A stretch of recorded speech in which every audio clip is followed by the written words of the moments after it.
Leo, hi! Welcome to Mr. Queen PH. Titingnan natin energies for you ngayong new moon in Aries. That is happening on March 29, 2025, 6:57 p.m. Philippine time. Ayan. So, it's a start of a new beginning. Setting of goals. Finally taking action. Kasi Aries energy yan. And kakasimula lang ng spring equinox. So technically, this is the start of a new year. Okay. So let's see, Leo.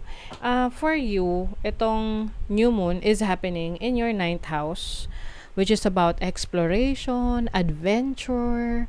So maaring you are excited about mga bagong experiences na gusto mo na maranasan. Oo. This can be a new experience in terms of friendship or connections, pwede ring partnerships, relationships para sa iba sa inyo. Maaring may mga bago kang makikilala, like kaibigan through travel.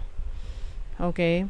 Ang Mercury and Venus is in retrograde right now. So may mga bagay na unclear sa'yo. Maaring may confusion. Some of you confused kayo about your situation right now. Like for example, may trabaho ka ngayon and hindi ka ganun ka connected sa trabaho mo. It seems na parang gusto mong kumawala, gusto mong magliwaliw, mag-explore, or pwedeng may boredom kasi, no? So pwedeng some of you feels bored sa current situation ninyo. That's why you are looking for an adventure. Kaya lang, parang nagtatalo kasi dito yung freedom na gusto mo versus doon sa responsibilities mo. Kasi minsan, gusto natin gawin to, isang bagay na ganyan, pero may naglilimit sa atin because we have other responsibilities. 'Di ba? So somehow, yun yung parang nadidistract ka na gawin ko pa ba to? Subukan ko pa ba to?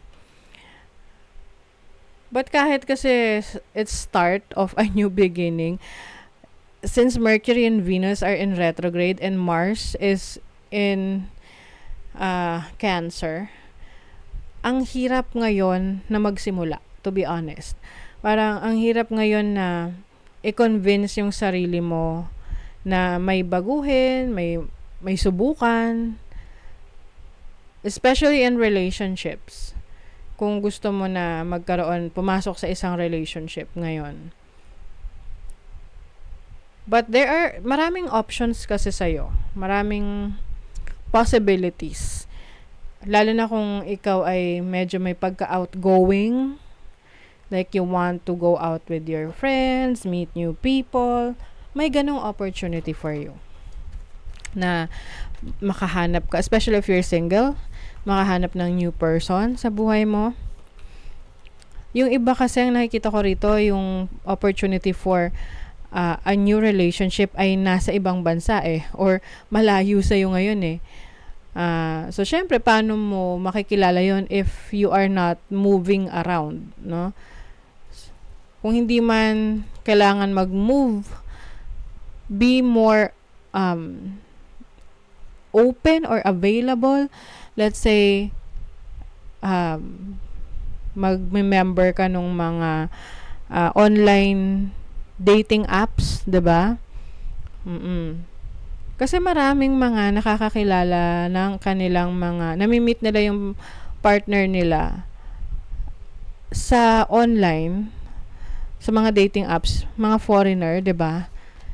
Kasi nasa dating app sila. So you might be considering that as well. I also see someone here na pwedeng hindi ka nagiging komportable ngayon. If you are in a relationship ha, parang hindi ka nagiging komportable sa person that you're dealing with right now. Kasi pwedeng kino-question mo yung kanyang intention towards you. Na parang, totoo ba to? Totoo ba yung intention niya? Totoo ba na gusto niya ako? Or parang meron lang siyang gusto makuha sa akin. Parang like benefits, ganon. You have the Queen of Pentacles, the Tower, the Six of Wands.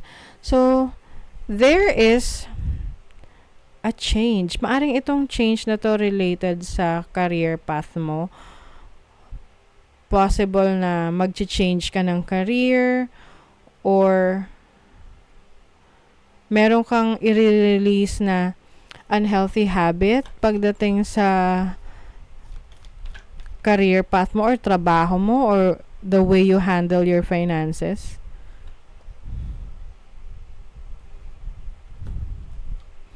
Oh, see? The Death card is about endings and new beginnings, transformation.